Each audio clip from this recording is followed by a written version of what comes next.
Bismillahirrahmanirrahim. Assalamualaikum warahmatullahi wabarakatuh.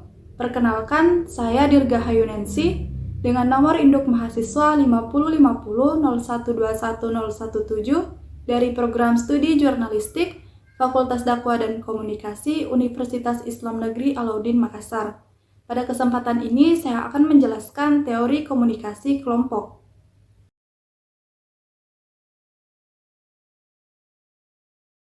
Nah, sebelum itu saya akan menjelaskan apa sih pengertian dari teori komunikasi. Menurut Wikipedia, teori komunikasi adalah satu pandangan dan strategi yang akan membentuk suatu alat dan rangka kerja untuk sesuatu perkara yang hendak dilaksanakan. Selanjutnya, saya akan membahas pengertian dari teori komunikasi kelompok. Menurut Wikipedia, komunikasi kelompok adalah komunikasi yang dilakukan oleh beberapa orang dengan jumlah minimal 3 orang atau lebih.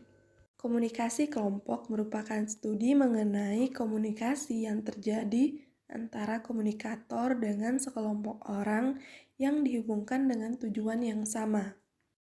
Suatu komunikasi dapat dikatakan sebagai komunikasi kelompok apabila dilakukan dengan 2 orang atau lebih. Orang-orang yang saling berkomunikasi ini dapat mempengaruhi satu sama lain, melakukan interaksi dengan tujuan tertentu, memiliki peran, dan berkomunikasi tatap muka. Nah, adapun macam-macam kelompok komunikasi, yaitu kelompok kecil dan kelompok besar. Yang mana komunikasi kelompok kecil merupakan komunikasi yang terjadi pada jumlah yang memungkinkan setiap anggotanya untuk melakukan komunikasi antar pribadi dengan umpan balik. Biasanya dapat dijumpai dalam kelompok diskusi, kelompok belajar, seminar, dan lain-lain. Antar anggotanya juga memiliki norma yang disepakati bersama. Sedangkan komunikasi kelompok besar merupakan komunikasi yang terjadi pada jumlah yang setiap anggotanya sulit untuk melakukan komunikasi antar pribadi lebih jauh. Terlalu banyak orang yang berkumpul membuat hal tersebut sulit dilakukan. Contohnya pada saat demokrasi dan kampanye. Dalam kegiatan tersebut, komunikasi lebih bersifat linear, di mana hanya komunikator menyampaikan pesan ke komunikan tanpa ada umpan balik. Selanjutnya, kita beralih ke teori komunikasi kelompok. Ada beberapa teori komunikasi kelompok yang dikembangkan untuk mengukur seberapa efektifnya komunikasi yang dilakukan. Tingkat efektivitas tersebut mempengaruhi kepuasan tiap anggotanya. Ada beberapa teori penting yang membahas komunikasi kelompok, di antaranya Symbolic Convergence Theory, Effective Intercultural Workgroup Communication Theory, Groupthink Theory, Adaptive Structuration Theory, dan Socio-Egocentric and Group-Centric Model. Yang pertama, kita akan membahas Symbolic Convergence Theory. Symbolic Convergence Theory atau bisa dikenal sebagai Fantasy Dam Analysis merupakan salah satu teori komunikasi kelompok yang digagas oleh Ernest Boardman, John Cragin, dan Donald Shields.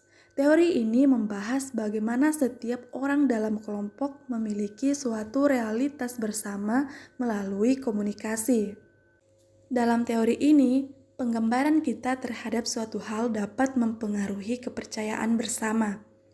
Adanya komunikasi memungkinkan setiap anggotanya untuk membicarakan penggambaran tersebut melalui percakapan dengan orang lain. Semakin sering dibicarakan, lama-lama hal tersebut akan diyakini bersama. Nah, teori yang kedua adalah Effective Intercultural Workgroup Communication Theory, yaitu merupakan teori yang dikembangkan oleh John Odsall dan didasari dari Input Process Output Model atau model Input Process Output.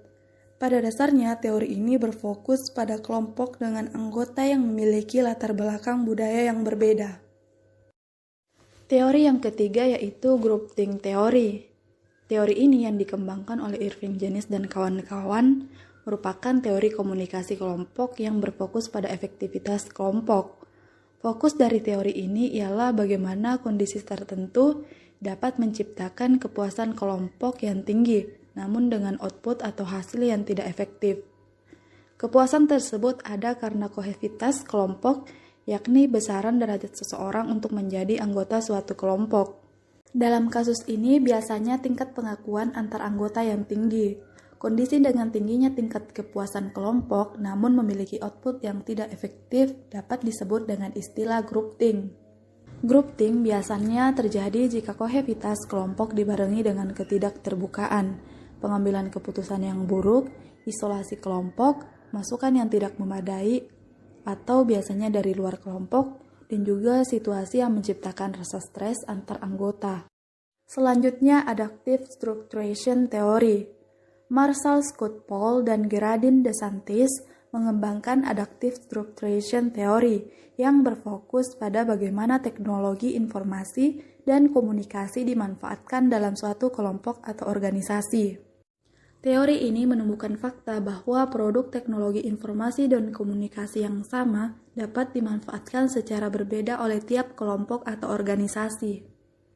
Teori ini memiliki dua buah elemen penting.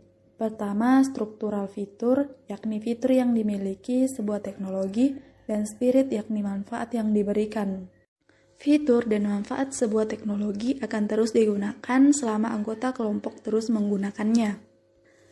Pemilihan teknologi yang digunakan pun dipengaruhi oleh iklim dan kepemimpinan kelompok. Kemudian yang terakhir adalah socio-egocentric and group-centric model. Joseph Bonito dan kawan-kawan melakukan kritik atas socio-egocentric model yang dikemukakan oleh Dean Havas melalui socio-egocentric and group-centric model. Jika Havas berpendapat bahwa komunikasi dalam kelompok hanya dilakukan karena anggotanya memiliki kepentingan tertentu, maka Bonito dan kawan-kawan memiliki pendapat berbeda. Menurut Bonito dan kawan-kawan, selain memiliki kepentingan pribadi, para anggota kelompok juga melakukan komunikasi dengan kepentingan bersama. Tentu saja pendapat Bonito berlawanan dengan pendapat yang dimiliki oleh Havas. Itulah tadi pembahasan mengenai teori komunikasi kelompok. Sekian dari saya. Wassalamualaikum warahmatullahi wabarakatuh.